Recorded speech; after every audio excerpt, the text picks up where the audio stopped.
Before I start this lesson, I'd like to give all praise and glory and honor to Yahweh Ba'Shem, Yahweh Shai Ba'Shem, Rakakulash, double honor to the apostle, elders, and bishops of Great Millstone who roll and teach well. Shalom to 144,000 men that's pushing and believing this word, and all choose to see you to your sacrifice their lives on us to do so. Shalom to the men, women, and children that's tuning in and listening. And shalom to Israelite foreigners scattered born on all four corners of the earth. The Heavenly Father, named Yahweh, has only begotten sent me Yahweh Shai. Your Lord witness is edifying, quick and straight to the point. This video right here would be entitled Edomite pulls out a gun on the Israelite. And by now, I'll say about a week, almost a week from last weekend.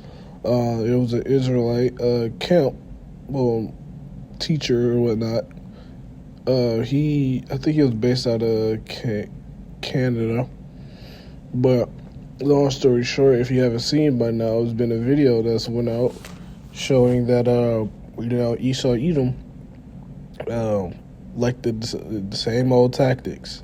He's still up to the same old ways and same old ways. Now, there's a lot of things you could take from that video.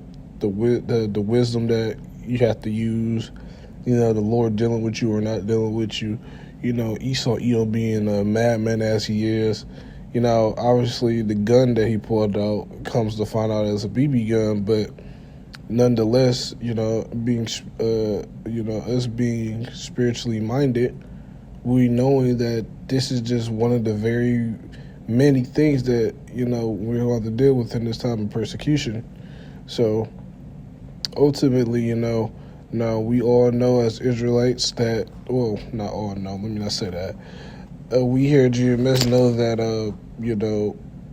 obviously there's times of when you have to pack up and there was times you have to stand firm.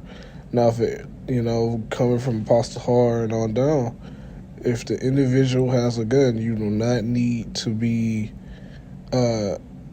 after all that, he even said after all of that happened, you should have packed up and left. Now we have a similar shit, and this happened this year too. A woman in her her Ford Bronco was trying to run over the IUIC. It's been 2 or 3 incidents like that this year. But what, packing, you have to pack up and go. This is what we're dealing with. We're dealing with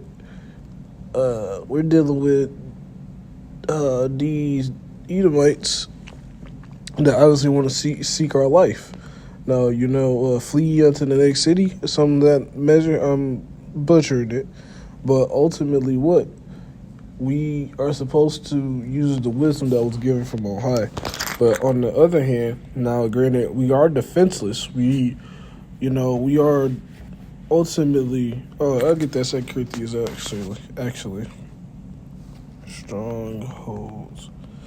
Because, the reason why these Edomites are mad, because why? They finding out that what?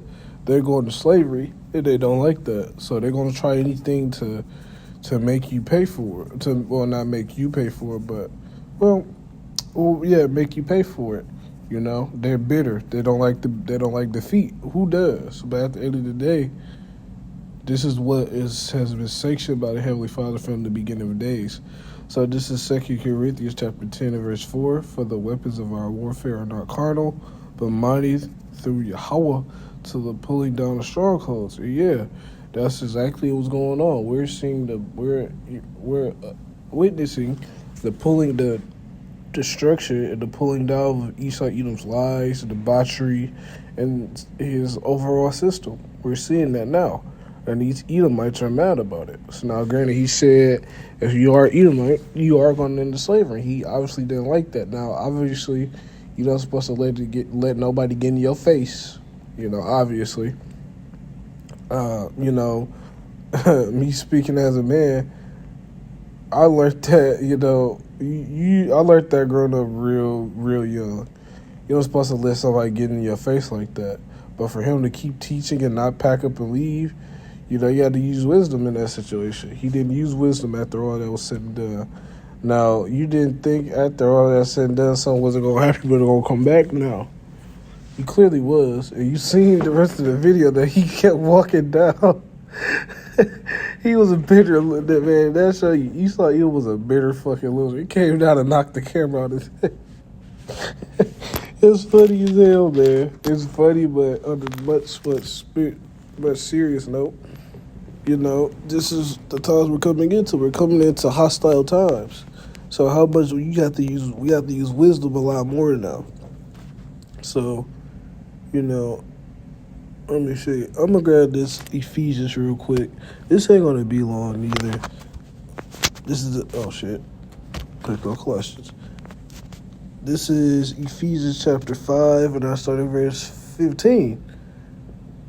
See then that ye walk circumspectly, not as fools, but as wise, redeeming the time, because the days are evil.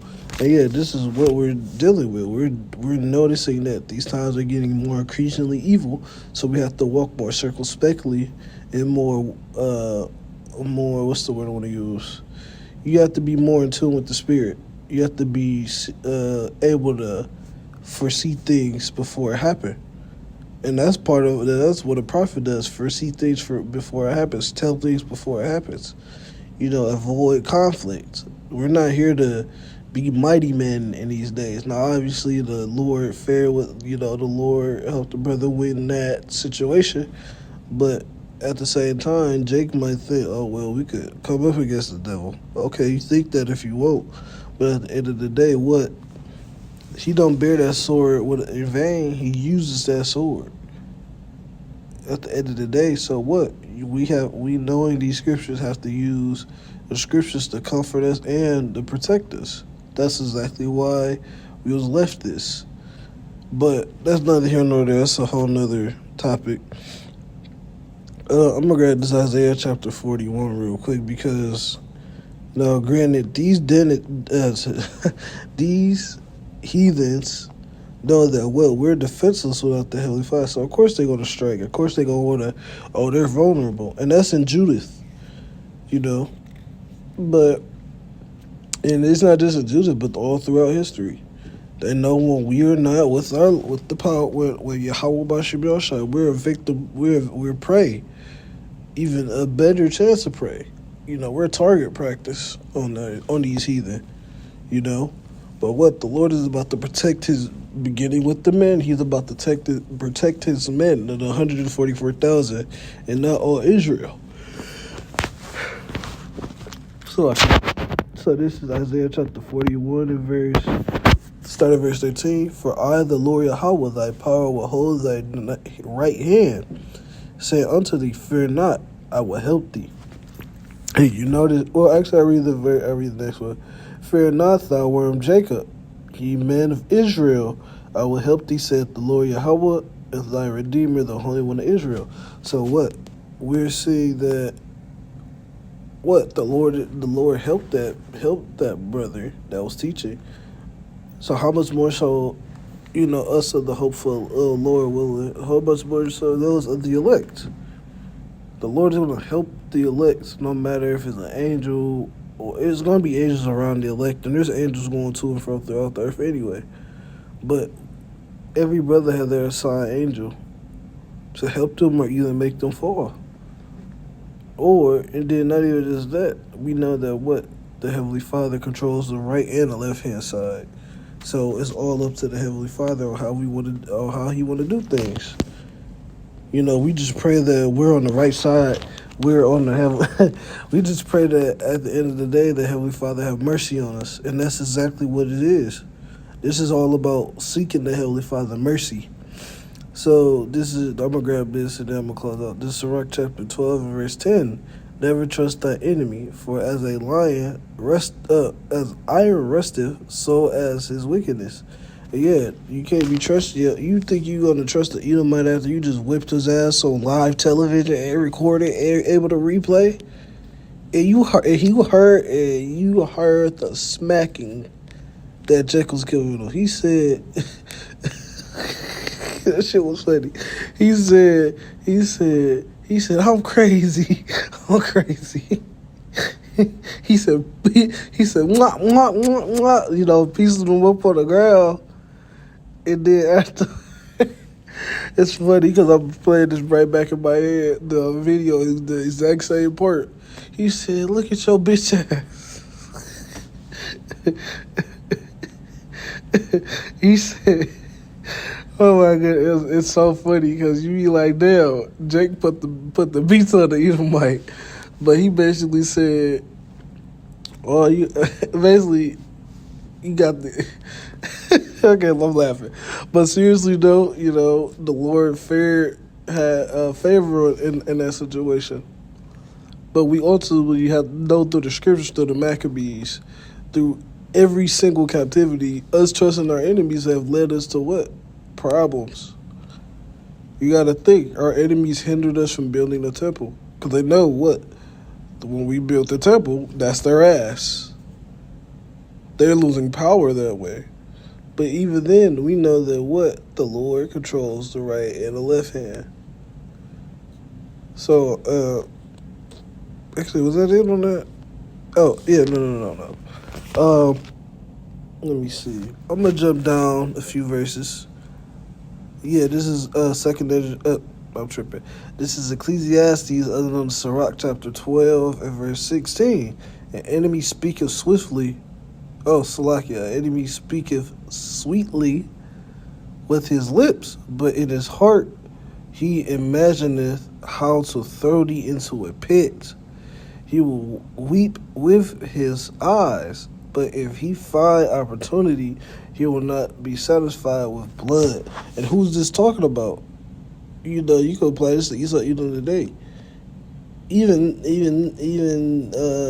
Jake, you could apply that today, but it's really talking about, this is really describing how Esau Edom is. In Psalms 55 and verse 20 and 21, you know what? It just talks about his words are symbols of brother, but what? He draws swords. That's the type of man we're dealing with. He's known for drawing swords when he don't get his way. So how much we have to move more circumspectly. We can't be standing in the midst. We can't be doing these things in these times. But, I didn't want to make the video long. Lord willing, this video is edifying. Before I close out, I'd like to give all praise and glory and honor to Yahweh, Ba'ashem, Yahweh Shai, Ba'ashem, or Kakwadash. Lord willing, this video is edifying, and on to the next one. Shalom.